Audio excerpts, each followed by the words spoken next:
Sakit tapi tidak sakit. Ada yang tahu penyakit apa ini? Penyakit tapi tidak sakit. Penyakit yang kalau diderita sama perempuan dibilangnya lebay, dibilangnya drama.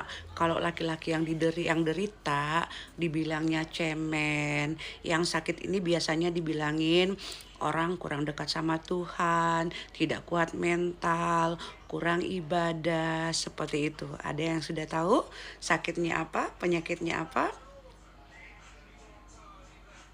Yaps, betul, anxiety, kayak atau cemas berlebihan. Kak, di sini saya sharing tentang anxiety yang saya sudah derita 9 tahun, masuk ke tahun ke-10 sejak 2015. Penyakit yang mana banyak orang yang tidak paham. Bahkan beberapa tenaga medis pun tidak paham. Kenapa? Penyakit ini ibaratnya gini, Kak. Kita mau bertanya bagaimana sih sakitnya melahirkan, tapi bertanya ke orang yang belum pernah melahirkan. Ya Kak ya, beberapa psikiater, terutama psikiater yang saya temui, alhamdulillah paham karena mereka pasiennya sudah banyak referensi walaupun mereka tidak derita penyakit ini. Ya Kak ya, penyakit yang tidak sakit tapi sangat menyiksa, kayak dan dia bisa kambuh kapan saja dengan 1001 sensasi dalam keadaan apapun.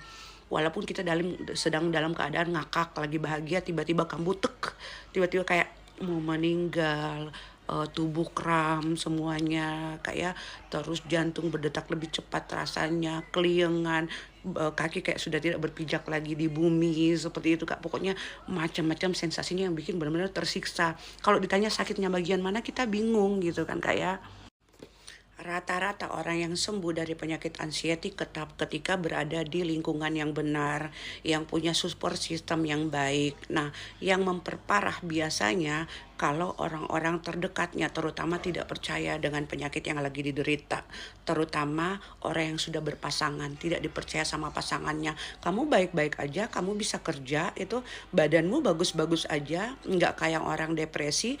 Justru penyakit ini penyakit yang paling tidak kentara, yang bisa merasakan hanya orang yang menderita penyakit anxiety ini.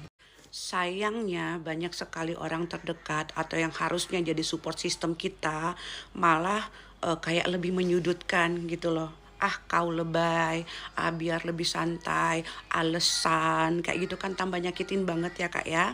Oke Kak, teman-teman yang lagi ada anxiety Kak ya, tetap berjuang. Kalau lingkungan sekitarnya Kakak tidak mendukung, Kakak cari informasi, Kakak cari komunitas, tapi jangan salah pilih komunitas Kak ya. Kalau bisa Kakak cari komunitas yang selalu membahas hal-hal positif. Misalnya, Kakak jangan gabung dengan komunitas, ini pengalaman pribadi Kak ya.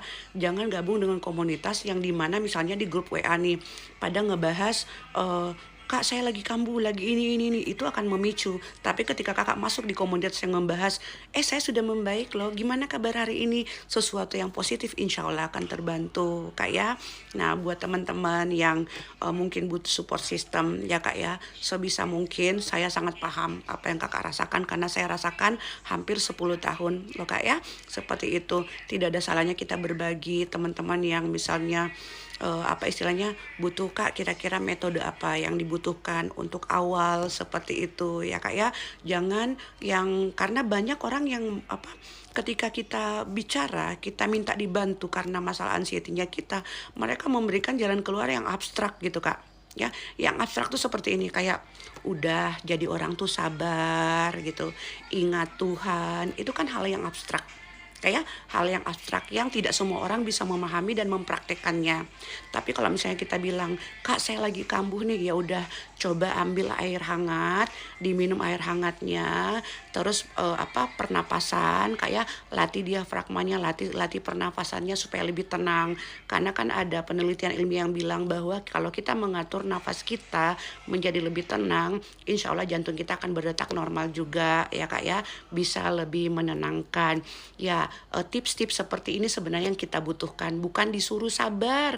Orang anxiety jangan disuruh sabar, sabarnya itu kadarnya sudah paling di atas ya kak ya. Sabarnya sudah luar biasa ya, mulai dari gejala fisik karena GERD, karena gangguan psikis atau trauma. Walaupun secara dunia medis belum ada yang menemukan penyebab paling utama penyakit ini atau cemas berlebihan ini ya kak ya. Yuk kakak-kakak kita saling support. Kalau saya pribadi, kakak-kakak yang mau tahu saya bisa terbantu anxiety-ku kenapa, saya bisa terbantu lepas dari obat GERD apa, kakak silakan komen atau join di live-ku kak ya. Yuk kita saling support kak, karena yang paham orang-orang yang lagi kena anxiety, yang paling paham adalah sesama penderita kak ya.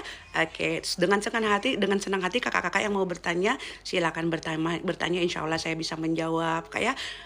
Kita sharing pengalaman kak ya, jadi tidak mengambil pengalamannya orang. Kalaupun ada beda pendapat itu sangat wajar. Oke kak, semangat kak ya. Kakak saya mau kasih satu tips lagi, teman-teman yang sudah mulai ada bisikan atau mulai berhalusinasi, kalau bisa kakak ke psikiater kak ya. Kakak ke psikiater, sayang diri, ingat keluarga, ingat anak kak ya. Jangan melakukan hal-hal yang tidak baik, apalagi yang istilahnya mendahului kehendaknya Tuhan. Kakak udah paham kan kak ya. Teman-teman yang anxiety, semangat kak. Pokoknya tetap semangat. Semangatnya kakak itu yang akan bikin kakak sembuh nanti.